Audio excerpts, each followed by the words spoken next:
Hello guys and welcome back to my channel.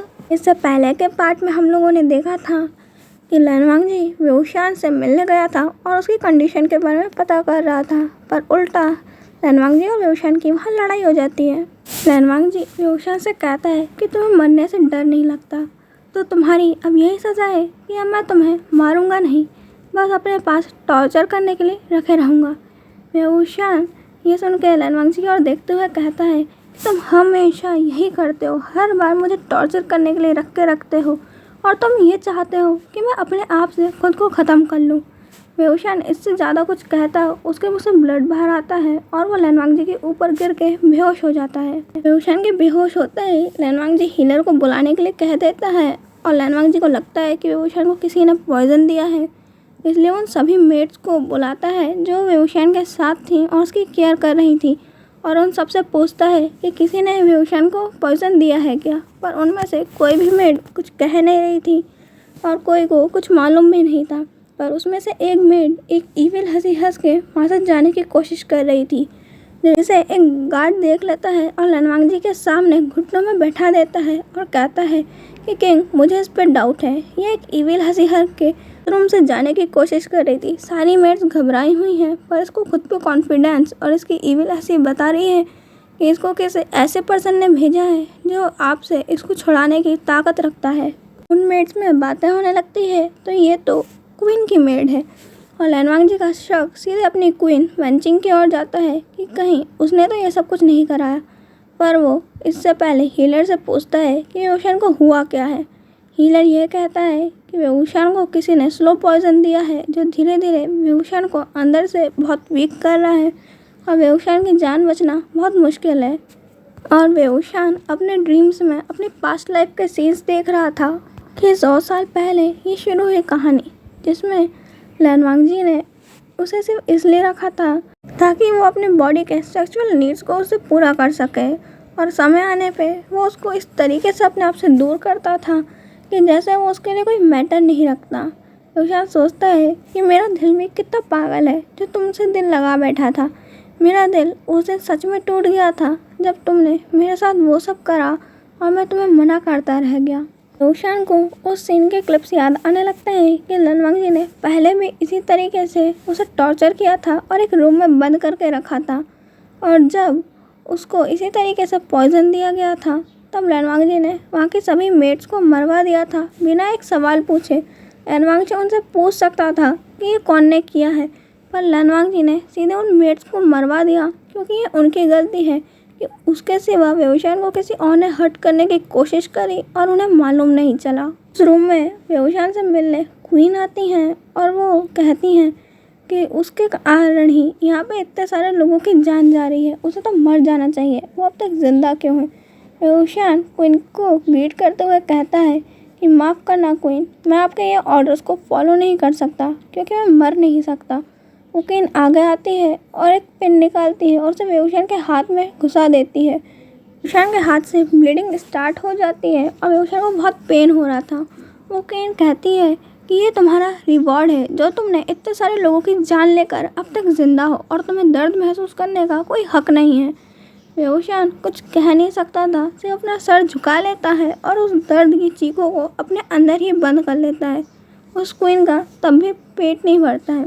वो एक उबलता हुआ गर्म पानी लाती है और उसे देती है और वेउशान को कहती है कि तुम इसे पियो। वेउशान जैसे ही उस पॉट को हाथ लगाता है उसका हाथ जल जाता है और वो टी पॉट उसे छूट जाता है और उसकी उंगलियां जल जाती हैं। वेउशान के मुंह से चीख निकलती है तो क्वीन आगे आके वेउशान के फेस पे एक स्लैप करते हुए कहती है कि मैंने कहा था कि तुम्हें पेन महसूस करने का कोई हक नहीं है, तुम्हारी हिम्मत कैसे हुई क्वीन के ऑर्डर्स को डिसोबे करने की।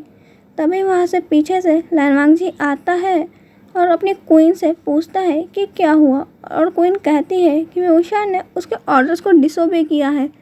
और लैनवांग जी बिना कुछ जाने वेउशान को मरने की पनिशमेंट देता है और अपनी क्वीन के हाथ में वो चाबुक देते हुए कहता है कि आपकी मर्ज़ी क्वीन, आपको उसको जिस तरीके से पनिश करना है आप कर सकती हैं।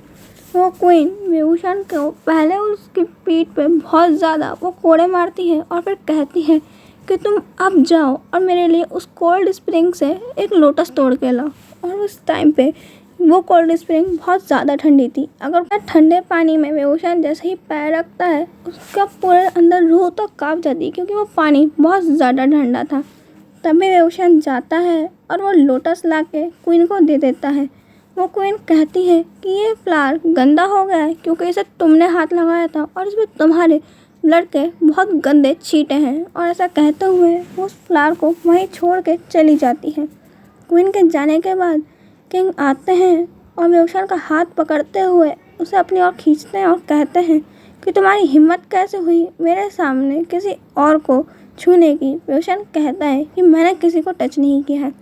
लैन वांगजी उसे याद दिलाता है कि क्वीन ने उसके हाथ को पकड़ा था। वेवोशान का ड्रीम यहीं ब्रेक होता है और अपने पास्ट लाइफ से वो सीधे प्रेजेंट लाइफ में आ जाता है और वो देखता है कि लैन वांगजी उसका हाथ पकड़ के वहाँ बैठा हुआ है और हीलर उसको मेडिसिन पिला रहे हैं।